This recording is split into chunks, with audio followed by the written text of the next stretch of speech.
MPC voted unanimously to increase the policy repo rate by 50 basis points to 4.90%. The real GDP growth for 2022-23, that is for the current year, is retained at 7.2%. Inflation is now projected at 6.7% in 2022-23. Our stance is withdrawal of accommodation. Well, as you heard, the Monetary Policy Committee raised repo rates by an expected 0.5 percentage point. The slightly bigger surprise, perhaps, was the Reserve Bank raising the inflation forecast to 6.7 from 5.7% earlier. Street estimates were ranging between 6.5 to 7.2%. So some may have found the forecast a little hawkish. Bond yields, however, fell after the policy because markets had discounted the 50 basis point repo rate hike. I now have with me an elite panel of economists and bankers to interpret the policy for us. I have with me B. Prasanna of ICIC Bank, Samiran Chakraborty, Chief Economist at Citi India, and Pranjul Bhandari, the economist from HSBC. Now, gentlemen, and Pranjul, before I start, I want you to present to you two bites of the governor. Now, for the viewers and who are not familiar with this jargon, the governor said the MPC is committed to bringing the monetary policy to normal. When in the press conference I asked him what he meant by normal, he said when the overnight rate aligns with the repo rate. Now, the repo rate is the rate at which RBI gives money to the banks. Currently, RBI is actually taking money from banks at the SDF rate because there is too much liquidity. So is the governor telling us that he wants to remove all the liquidity and go to a stage where the repo rate becomes operational, that is, banks come and take from him? Let's first hear him out. The way RBI looks at normal conditions, and so is the MPC, is that if you recall the February 2020 monetary policy framework which we announced, it is linked to the overnight rates. All that we have said is that when the overnight rates are in alignment with the repo rate, even currently the overnight rates are below the current rate, they are below the repo rate, they are closer to the SDF rate. So therefore, a normal condition would primarily mean when the overnight call money market rates, they are more or less aligned with the policy repo rate. Okay. Now, there was a bit of jargon in that, but this could mean that this excess liquidity that we are seeing may go away quicker than we thought. Is that the way to understand? First, to you, Prasanna, should we therefore understand that they're going to drain liquidity, which means no OMOs? They can't buy bonds because that will add to liquidity. No, Lata, I think maybe to some extent we are trying to split hairs by trying to overanalyze what the governor said. But the overarching framework, I think there is one definite subtle change. And what is meant by normalization is not necessarily from just the rate perspective or even the size of the liquidity perspective, but with respect to where the weighted average call rate is. So they want they define normalcy as when interbank call rate tracks the higher end of the repo part of the corridor and not the lower end of the corridor. So to that extent, there is a change. But bear in mind that system liquidity is maybe around 3.5 lakh crore now. And all it requires for RBI to get that interbank call rate to move from the lower end of the corridor to the repo rate is just a 14-day VRRR announcement or a 7-day VRRR announcement where they take money from the banking system, and then the overnight surplus comes down to something like less than 1 lakh. I'm sure at the margin you will have the weighted average call rate going to something closer to repo rate. So I think maybe not too much needs to be read into this, but I think the fact that they have all the tools now because of the size of the liquidity being only 3.5 lakh crore. But at the same time, I should also caution that the 3.5 lakh crore is only because the government is running a big surplus. The actual core liquidity is to the extent of around 6 lakh crores or so. So it's quite possible that RBI is relying on the currency leakage as it happens during the course of the year as well as the BOP negativity to also, and the intervention that RBI is doing to the extent they do it in the spot market to take out some liquidity.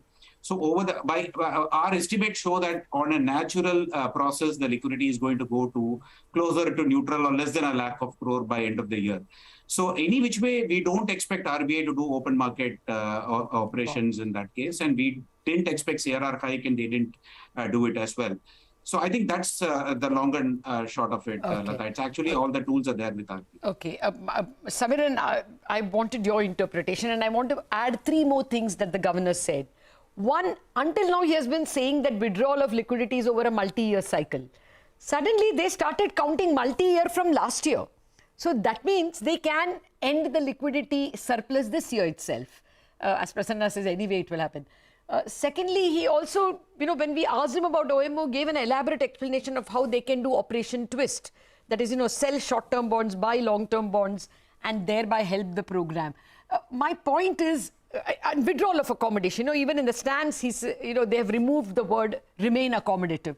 Should we read all these 3 things together to say that they are actually giving us hints that they're going to withdraw liquidity and thereby tighten the system? So, Lata, I mostly agree with Prasanna's characterization of things.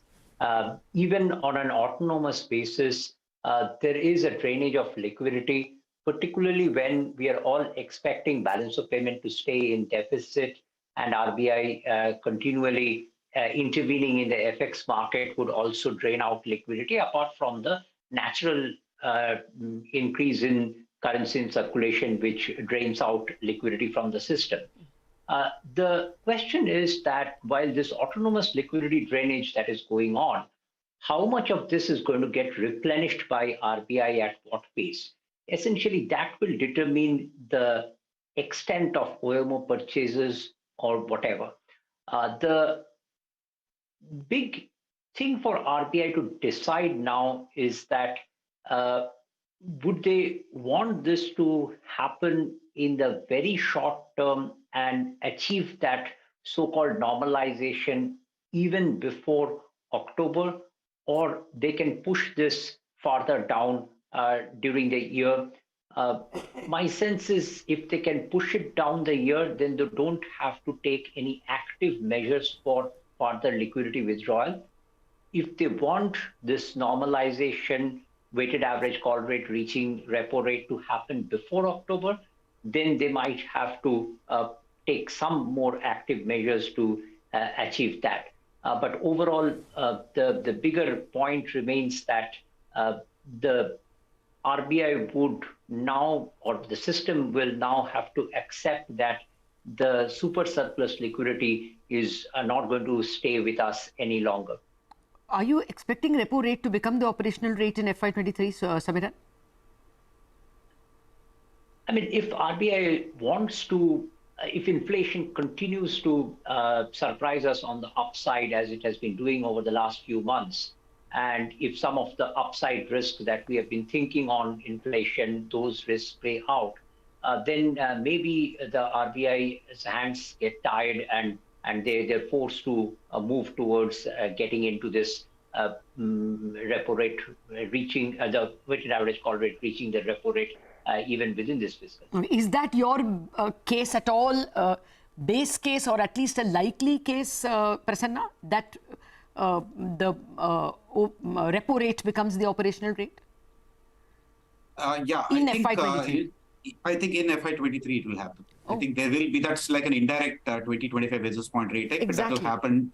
That will happen. Yeah, no, even by mentality, that is very big, because then banks will have to raise deposits because they don't have surplus, right? Lata, that's where I wanted to make a subtle point, difference there. All it requires for RBI to do that is to take out money using 14-day. I agree. If the total surplus is around 3 lakh crores and they take it out using short-term VRRs, you will achieve that purpose of weighted average call rate. So it's not that they are going to take out liquidity on a more durable basis. Okay. They can just take it out over a short-term basis. No, I agree. But that will be deliberate taking out. My point is whether the system will go towards repo and RBI will do nothing about it. Inaction will take it to repo, then there is a genuine pushing up of yields and lending rates. Okay, let me get to some standard academic questions on inflation. Pranjul, what is your sense about inflation number, this 6.7? What does it tell you in terms of the peak rate that RBI will take repo to? Well, yes, thanks, Lata. So I think the big challenge that the RBI had going into this policy was to basically ensure that it acknowledges all the inflation risks in the horizon, because that's important for its credibility and it's also important for the fight against inflation. And I think it did a valiant effort. And I think the most valiant effort, other than raising rates, was increasing the forecasts from 5.7% to 6.7% for FY23. The area where I don't agree is, a small point where they say that inflation will be higher than 6% for 3 quarters. My sense is it could be higher than 6% for the entire 4 quarters of FY23, because just the risk of inflation is very large right now. In terms of where rates go, my sense is that this front-loaded tightening might continue, as in even in August, we might see a repo rate hike of closer to about 35 basis points, even if not all the way up to 50 basis points. And my sense is by December, we'll get to 5.5% repo rate, which is important because my medium-term inflation forecast is 5.5%. And only with repo at 5.5% do they come out of negative real rates. Beyond that, my sense is that they'll do more rate hikes. And by about middle of 2023, we'll have a repo rate of about 6%, which for me means that real rates will be 0.5%, getting closer and closer to neutral real rates. So to cut a long story short, 6% repo rate is what I'm looking at. Okay, actually, I have to take a mandatory break, but let me get these two questions also with the other guests. Samiran, what in August and what is your peak rate by when? So I think till about 5.5, as Pranjul said, it's a free runway for RBI. The hurdle to get to 5.5 will be very low. Beyond 5.5, the traditional growth inflation balance type of issues will come into play. But we still think another 50 basis point of rate hike on top of that 5.5 will be required as almost like an insurance rate hike to ensure second round effects don't come into play. But in August, 40 to 50 basis point rate hike still possible. Much will depend upon next week's inflation print, which we were expecting around 7.4. If that plays out, then the rate hikes could be even more than what we are expecting now. Yeah, actually, you were the first one to alert me to that 7.4. And my sense is that RBI has some number like that. Otherwise, they would not have given a 7.5 for this quarter as well. So chances are it is going to be a bad number and they already know it. Very quickly, Prasanna, what in August and what is your peak rate? When? So, Lata, I think I'll go to the extent of saying that the runway for RBI to hike without even, asking questions about the trade-off is still 6%. And that's the level where they will possibly need to take a pause and then decide and take a call on where inflation is and growth is. So I would actually say that August, a minimum of 35 basis points and then 25 basis points in every policy, which takes it to 6% by February. December. And then they stop and pause because of also the fact that the Fed would have hiked at least by 150 basis points by then. Oh, yes. Post-December, we really don't know. Then there's budget and other things. So 6%, all of you agree on, and probably by December itself. Quick break, but don't go anywhere. Now, the more crucial questions as to where do you see yields, where do you see lending rates, where do you see growth, in a minute after the break. Welcome back. We've been discussing the monetary policy that was announced by the Reserve Bank today. And I've been speaking with B. Prasanna of ICICI, Samiran Chakraborty of Citi, and Pranjul Bhandari of HSBC. Pranjul, what is your sense about growth? Do you think, you're going to see rates beginning to bite growth at all? The governor made a point that he has not included the impact of the monetary policy actions on his inflation forecast. But what's your sense? Will it start hurting growth at all? My sense is that in terms of growth, we are actually doing very well right now. There's this big wave of pent-up services demand. Remember, urban inflation hasn't yet risen as much as rural inflation. So urban purchasing power is also relatively strong.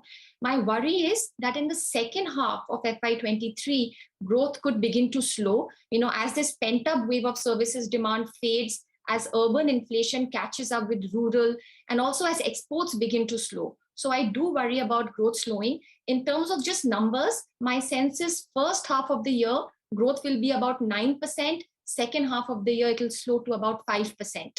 For the full year, I have a growth forecast of 6.8, which is lower than where RBI is at right now, because in my numbers, I have actually tried to incorporate some of the impact of higher yields and higher rates at this point. RBI's second half is only 4%, Q3 is 4.1 and Q4 is 4%. So they are looking at a fairly bleak growth in the second half. But let me first come to another bite that I picked up. Just listen to what the governor said when he was describing the monetary policy quality, monetary actions. We are not, that is the RBI is not bound by any stereotypes and conventions. The RBI will continue to be dynamic and pragmatic in our approach.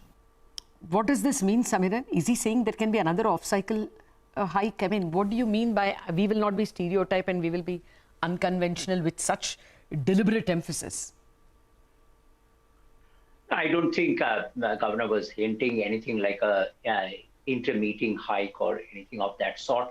I guess world over, there is a thought process going on that to what extent monetary policy is the most useful tool to control supply side inflation.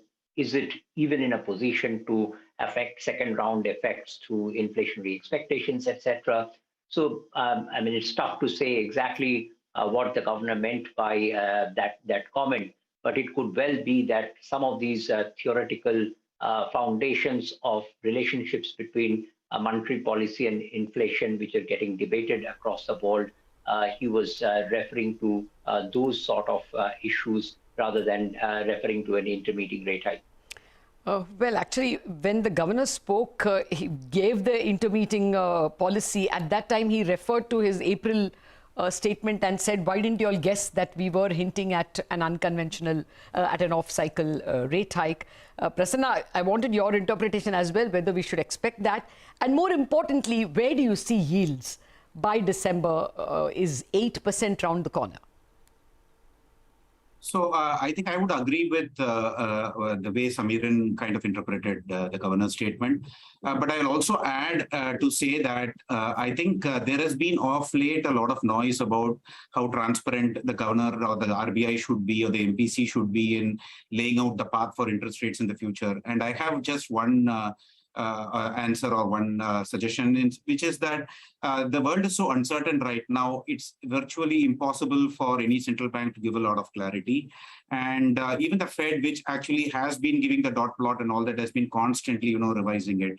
So I think the best case for a central bank like RBI would be to, keep all cards close to its chest, because it wouldn't want to be complacent on inflation. It wouldn't want the market to, take its eyes off inflation. So I think and the uncertainties of oil price going to 150 and the uncertainty of the Fed interest rate cycle itself, is it going to stop at 2.5 or is it going to go all the way to 3.5, 4, is still there. The debate is still going on. So in that situation, I think RBI would want it just to keep all cards close to its chest. That's the way I read it.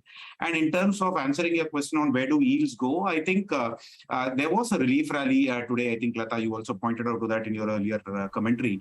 And that is basically because whatever happened today happened as per expectations, unlike the intermeeting policy hike or even to some extent what happened in the April policy. So I think market was relieved, number one.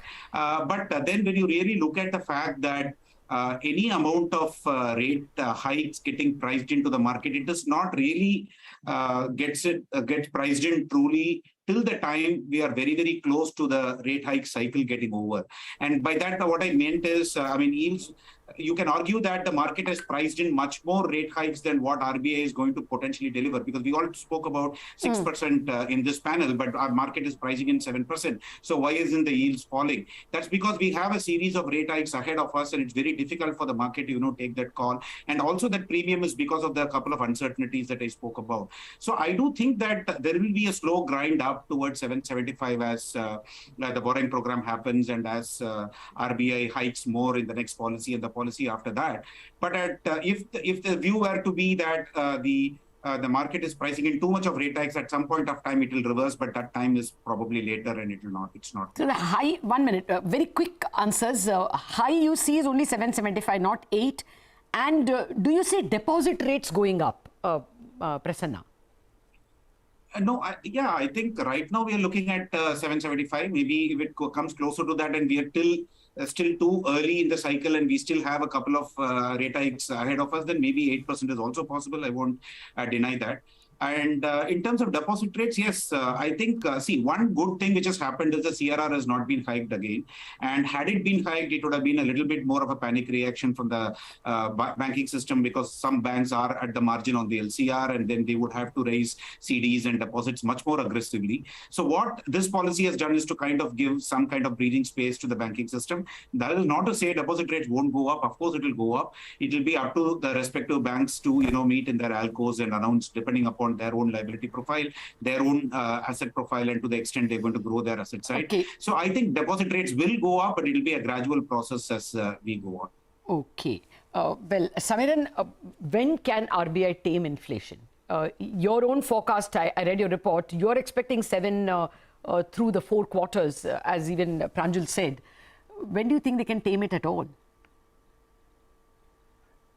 I mean, there are so many uncertainties that I will also probably not be able to give you a very concrete answer, thumping the table on exactly when we would get back to a more comfortable level of inflation. But let me put out still a few kind of complications that goes through our minds. So one issue is about whether this supply side shock is going to result into a wage price spiral or not. Our own analysis suggests that even for the March quarter, the wage cost growth for the listed companies was more than 12%. So early signs of wage price spiral, but we have to see how it goes as we move into the rest of the year.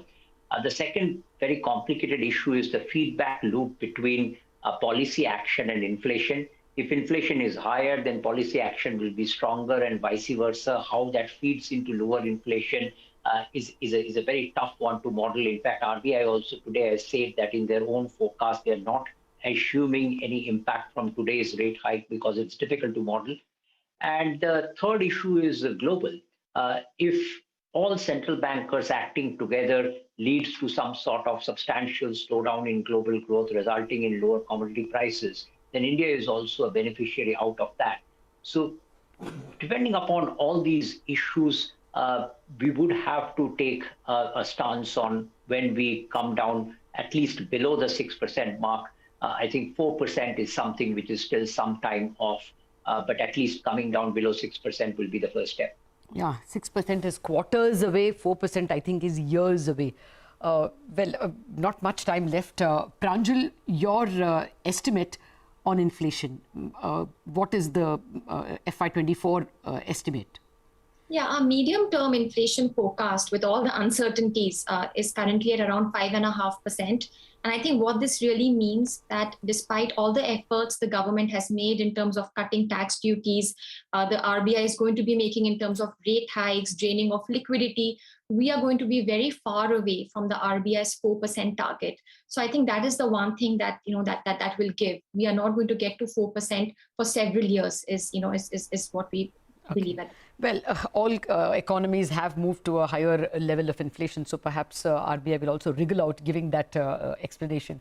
Samiran, just one final question. The MSP increase, does it move the needle on CPI? So our estimate is that the weighted average MSP is in around 5.5%. Now, this is higher than what we have seen in the last 3 years, which is more like 3 to 4%. but still compared to where the cost of production increase that we were factoring in, which was closer to 10%, the government's estimate of cost of production increase is much lower. And that's why the actual MSP increase they have announced is also lower than what part of the market was fearing about.